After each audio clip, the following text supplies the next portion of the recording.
But we will dive in now, as we were saying. And I think from the top, it's kind of important to at least just define like what a bust is, what it means, because you'll watch so many shows and you'll get like Kenny Golladay and Marlon Mack and these guys that like, yeah, we know they're going to suck. We're not talking now, at least that's what I wouldn't want to do. And I've read your article. I know that's not how you look at it either. We're not going to dive into these players that just really aren't good or not going to be in your consideration anyways. We're going to look at the top 100 picks and find players who we think just might not pay off at their price, their ADP. That's kind of how I define a bust, is there's just other people in their range that I'd rather have. And the opportunity cost is kind of great to go in on that player. So that's kind of how I view a bust. Would you define it similarly, or how do you view busts, Justin?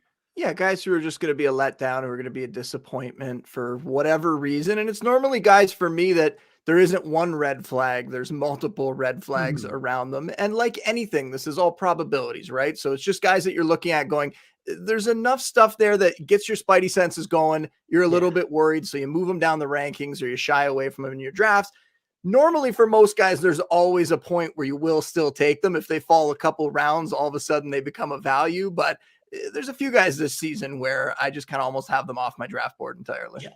Yep, a few of those for me as well. So we'll focus on some of those guys. As we mentioned, Justin's spider senses are quite good. Again, top 7 in 7 years. So we'll pay attention to which ones are alarming to him. There are a few, the majority of the list in the article, I read it, vastly agree with almost everyone on there. I'm glad that you picked a couple that I would like to discuss a bit more, because I have drafted a few of them across a few leagues. So I would be interested to see what your take is, why you have these guys as busts, what's tingling of those spidey senses for a few of these. We'll go position by position, as we mentioned here. I'll give a few. Justin will give a few. We'll kind of either support and add evidence to why we consider these guys busts at their cost, or if we disagree, we'll add some evidence as to why and give you a complete case. So let's start at the quarterback position, Justin.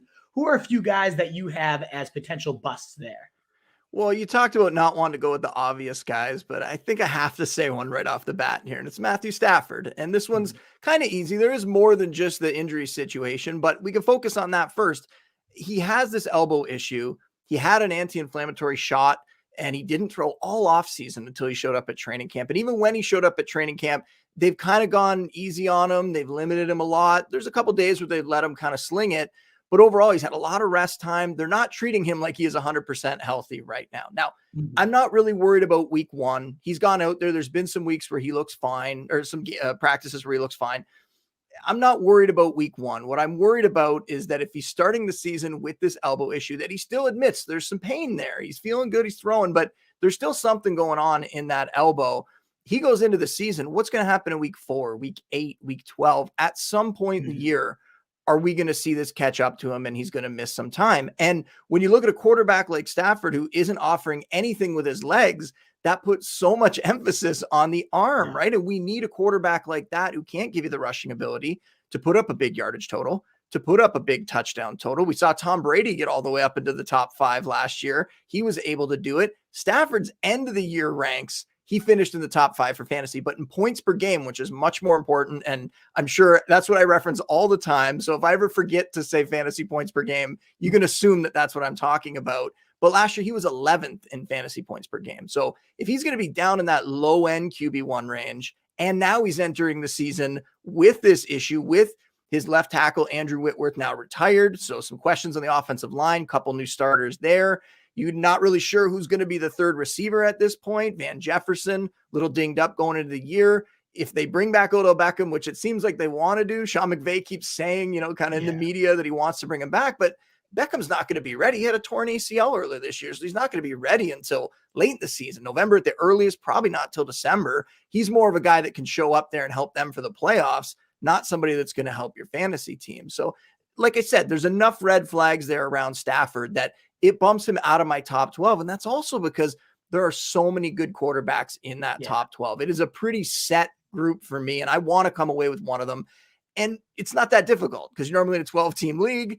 You grab, make sure you grab a guy before somebody grabs a backup, and you'll be all right there. And some of the guys that I have right ahead of Stafford are, Trey Lance and Dak Prescott and Brady himself. Some of those guys are right in that range. And then even some of the guys that I have right behind Stafford, I'm kind of trying to decide whether I want to move them above him right now. And that's Kirk Cousins with the new coaching staff in Minnesota and some great weapons there. They're probably going to throw more this season. And Derek Carr, who's getting Devontae Adams, getting a true elite receiver and a new coaching staff with Josh McDaniels. So those guys are kind of exciting. Whereas Stafford, I think there's enough that it scares me away. The other guy, and this one's a little higher up the list, is Kyler Murray. And this is just more about when I'm talking about all these great quarterbacks. If you go right up to the top of the list, the high level producers, and you talk about Josh Allen and Justin Herbert and Lamar Jackson and Patrick Mahomes and Joe Burrow, and even I'm going to put Jalen Hurts in that range because he was a top 6 or 7 guy last year. Now they go out and get him, AJ Brown, to add to that offense. Got to be excited about him putting up better stats this year. With them and with Murray, you're kind of trying to find something to define them. What's going to actually help you order them? And the red flags around Murray are enough for me that I'm bumping him down kind of to the bottom of that range. And that's DeAndre Hopkins not being around for the first 6 games. He's going to be suspended. You also have, Marquis Brown. Can he really step up into that number 1 role? He's had some durability concerns in the past. And I don't want to go too deep into the off-field stuff with Murray and the questions about his commitment to football. I'm not overreacting to any of that stuff, but we can look at his stats the last few years and say in the second half of the season, it seems like he gets banged up. And it seems like in the second half of the year, we know his numbers dip, whether that's because of the injuries, whether that's because his love of video games and the release of Call of Duty and all that nonsense, whatever it is. Like I said, the issues start to line up, the red flags start to line up. And we're talking about those really high-end producers. I'd rather have those other guys that I mentioned above Murray this year. Yeah, a lot of great points on all these guys. I've seen Stafford really starting to fall. And as you mentioned at the top, there's certain guys that if they fall to a range, you might be comfortable taking him. And he has been falling to that kind of Kirk Cousins, Derek Carr tier in the best ball drafts. I haven't done any home leagues yet, so it'll be interesting to see how that all compares ADP-wise. It seems like it's vastly different. I would say the one thing with Stafford, he has played every game in 10 of the last 11 seasons. I know he didn't enter the season with any of those elbow concerns. It is weird. I don't love it. It's certainly a red flag that can't be ignored. My one ceiling kind of take for him that I don't hear a lot of people mentioning is this is the second year in Sean McVay's system. I mean, he went pretty ballistic for just having that one season together there. Top 5, in pretty much every meaningful category. 3rd in pass yards, 2nd in pass TDs, 5th in fantasy points. I know points per game more important, but still pretty solid first year debut. And we saw guys like Peyton Manning, Tom Brady in their second year of a new system really take their game to a new level. We've already seen Stafford even say there's that comfort level, the new fact that we can go beyond what we did last year, trying out new stuff as well, new tempos, new plays, all that kind of stuff. So if they do end up like taking this to the next level, and it does somehow last the whole season, there is a ceiling there that I don't think a lot of people are acknowledging. So I do, now that he's falling like a round below those Brady's, those Prescotts, I'm starting to just pepper him there, even if he's my number 2 and I get one of those guys first, just to see what happens in best ball. Because I do think there's a ceiling case a lot of people aren't mentioning. All the stuff you mentioned with Murray, very, very valid. The one other, I'm only kind of playing, I agree with you on both these guys. I'm just kind of playing the devil's advocate here. That's all right. That's what we're here for. Exactly, right? There is that second half slump that we keep seeing and keep worrying about. My one upside case would be like, that's when Hopkins will be returning. If Marquis Brown, there's a lot of stars that are going to have to align here. But if D-Hop returns, Marquis is healthy, Rondale's hitting his ceiling, this is going to be a stacked offense where they can finally have those like 4 wides air raid style that we know Cliff Kingsbury's been trying to implement for so long here. So maybe you get that blow up, the 35 points in the first 2 games back to back to start last year.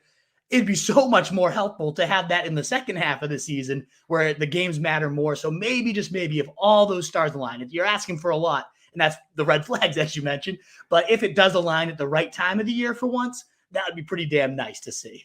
I think for me, that might make him a guy that you want to target as a buy low after the first few weeks of the season or something like that, right? Try to get him, and people will be on that. We'll be talking about it. It's not going to be a big surprise for anyone, but if he comes out of the gate and he's struggling a little bit without D-Hop there, maybe you try to go get him at that point. But to go pick him up for the early part of the year when you know there's going to be 6 games without Hopkins, and you're going to hope that you're just going to try to be able to get through. Maybe you grab 2 quarterbacks, like you said, and you got somebody else you can rely on early in the year in case Murray doesn't come through for you. But those are just 2 guys that, for me, in the range they normally go in, I have them ranked quite a bit lower.